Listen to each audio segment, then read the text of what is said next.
Thanks for joining us today on Coastal and Progressive Rainbow Forum on Society Bites Radio. Today we are welcoming Shannon FORTNER, who will be doing a information here about the Harvey Milk Festival. And she has been involved with Harvey Milk for a number of years, and I want to let her start now by telling a little bit about the Harvey Milk Festival. Welcome, Shannon. Hi, how are you doing? Great, Shannon. Good to have you here. Thank you. I appreciate you having me on the program. Well, Harvey Milk Festival was a platform that I started. I'm the founder and creator of the Harvey Milk Festival here in Sarasota. And basically, it was me combining my music career, my activism, and creating a platform for our community to have a voice, an opportunity to be heard, and also to get the community to take action. And we do that through the arts. So we're an LGBTQ plus arts and advocacy organization. We became a 501c3 2 years into developing. And our mission is that Harvey Milk Festival honors the legacy of Harvey Milk by fostering the arts as a catalyst for social and political change. And we have several different programs. We have arts, theater, dance, performance art, music, and we even do have a film festival that happens later in the fall. And so we're just a growing organization. We have a youth outreach program that we do youth scholarships and internships. And then we've been doing some archive exhibitions. Last year we did the 50th anniversary of Stonewall Riot, and it was called Before Harvey. So trying to shine some light on some of our unsung heroes that didn't really quite get a lot of attention, especially trans or queer Black folks from that time. So just trying to, as well as keeping the legacy and life work of Harvey Milk alive, also trying to just educate people about the movement and getting people excited to take action and rally the community together and inspire one another through the arts. So. Excellent. Can you tell our listeners a little bit who some of our listeners may not be aware of who Harvey Milk was? Can you just briefly tell a little bit about his history and what he done? Yeah, Harvey Milk was one of the first openly gay men to be elected to the public office in California. He was on the board of supervisors.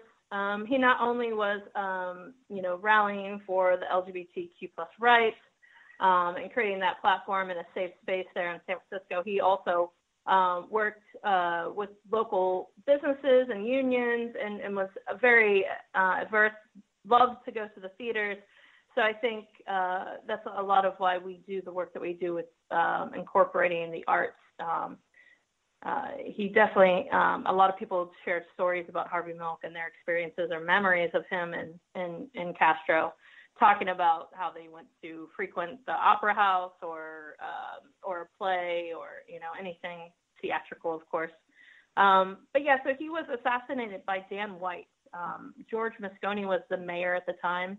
And so we lost both Harvey Milk and George Moscone. And a very unfortunate precedent that happened because of just the reach that Harvey Milk and the work that he was able to get finally after fighting so hard to really get the platform that he had. So very unfortunate, but definitely I feel inspired others to follow suit. And I think really just the movement itself, it's nice to see members like Harvey Milk be honored and just trying to educate people about that history, because a lot of folks aren't really familiar with the history of it. Excellent. That helps a lot for some of the younger people who may not understand why Harvey Milk, his name is being mentioned and what's being done with him. Tell me a little bit more about what some of your plans are this year for the Harvey Milk Festival. If you can tell me anything, is there? I mean, I know you do music in there too. Do you have any ideas about some of the music that you might be performing or anything like that? And some other. For the programming this year that we have for the 3-day festival, we, with things in light, it might shift, but currently right now we have the lineup has been released online, of course. But we had our headliner, which was Rituals of Mine, coming all the way from LA, who is a queer musician, really amazing, and was super excited about actually participating in Harvey Milk Festival. It really was something that resonated and was dear to her. So was really grateful to be able to get someone from LA that was queer and, with a nice reputation of the work that she's done over the years to be our headliner. And then our co-headliner was coming from Seattle, Moon Palace. Also another band, they play, a lot of the Pride festivals over that way. And then we also have Meteorize, which is my band, which is a politically driven, at least the lyrics were a lot of politically driven and correlated a lot with the timeline of when, during the times of when Harvey Milk Festival was first being created here in Sarasota.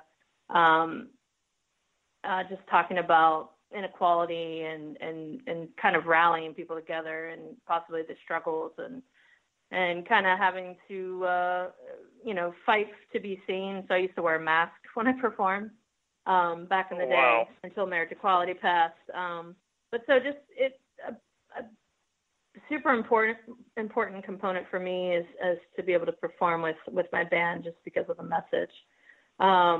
And then we also have some really amazing performers. Emmanuel Sassoon, who's from South Florida, and she's 18, has an amazing voice. Kind of blew me away when I first heard her voice, and then realized that she was 18, and not to,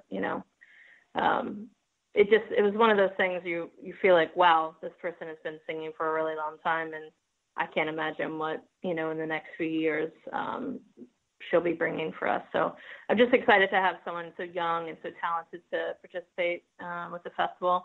And then we have other acts. Fruit, their pronouns are they, them, and they're coming from Philly. Super excited to have them. They're a two-piece. They work with a DJ. And just a really cool, fun vibe, I think, for the youth and just a positive message. So excited about her. And then a couple other Rocks Revolt. And then Otto Kanya and Rose, which are some other local acts.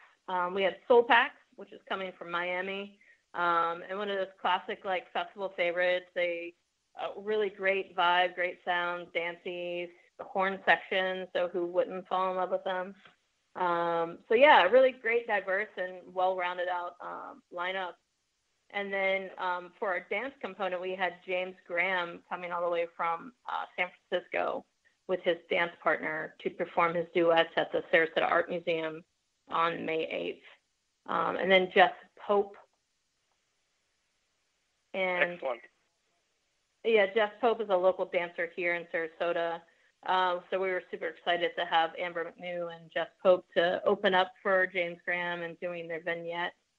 And this was our first opportunity to work with the Sarasota Art Museum because they just opened. It had been something that we had been working on and trying to collaborate to utilize the space and start a partnership between our organizations. So James Graham had been reaching out to me for 2 years about the work that he does.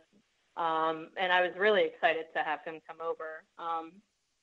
So I'm trying to think what the art exhibit this year was specifically queer artists only and just kind of uplifting and shining a light on queer specific artists that were wanting to showcase their work.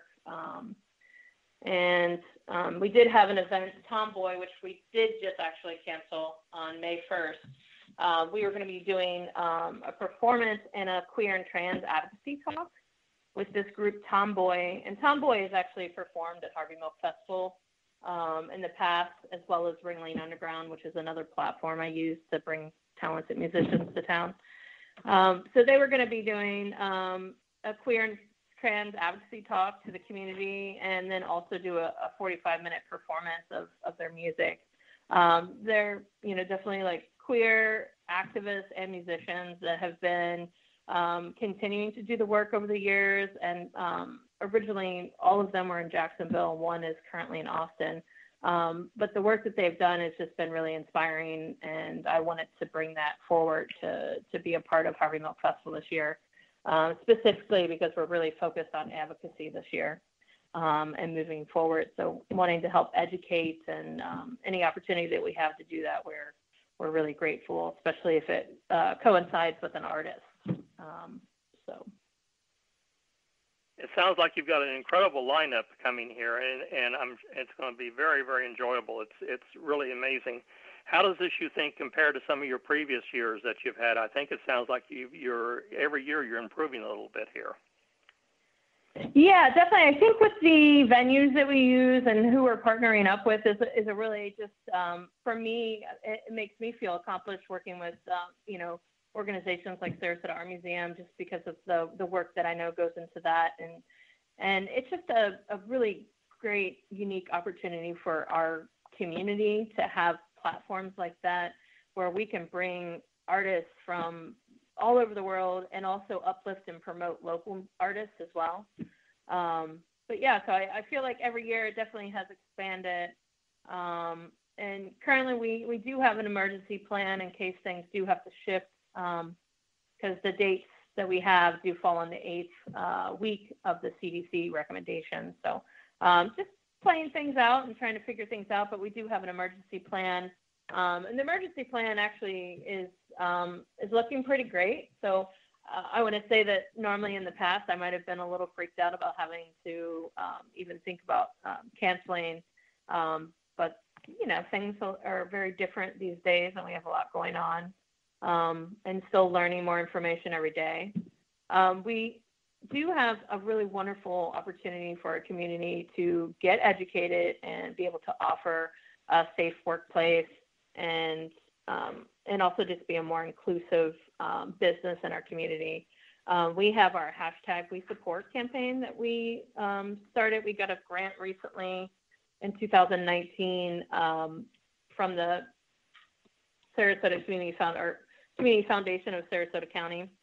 And we are going to be doing diversity and inclusion training, working with Nathan Brumer. For those familiar with him, he was the executive director at Also Youth for the past few years, and really did a lot of really amazing work, and still continues to in the school systems, working with the Sarasota County School Board and also the Manatee County School Board, and just has really, I've seen an actual shift with the work that he's been doing, and the relationships that he's been building and helping educate. And so I had spoke to him about doing this diversity inclusion training with Harvey Milk Festival. And this would allow our local businesses to kind of commit to our community, have a more inclusive workplace and environment for both employees and patrons, and helping educate them. Basically, Nathan Brumer is a consultant, and he would lead these trainings. We currently have been working with the Ringling Museum, recently having to reschedule due to some of the shifts with large events. But we're super grateful to know that we can help make an impact on some large organizations that do, especially to do with the arts, but also other organizations and local businesses. So if anyone's interested in learning more about that, they can go to harveymilkfestival.org, and you can look for the #WeSupport button and tag that, and then you can explore a little bit, learn a little bit more about Nathan Brumer and the work that he does. And then actually you can sign up if you're interested in taking the training once we can open the calendar back up in the future. So really great opportunity, and work in getting the grants with the Community Foundation of Sarasota really opened the door for a lot of local small businesses that couldn't afford to do the trainings, but are possibly very super important for them and their employees. So we really appreciate the fact that we got the grant and we're able to really make an impact for our community and help educate and inspire. So excellent, Shannon. That is so good, because we certainly know there's a lot of educated needed around LGBTQ plus issues. So there is so much misinformation that's existed for years.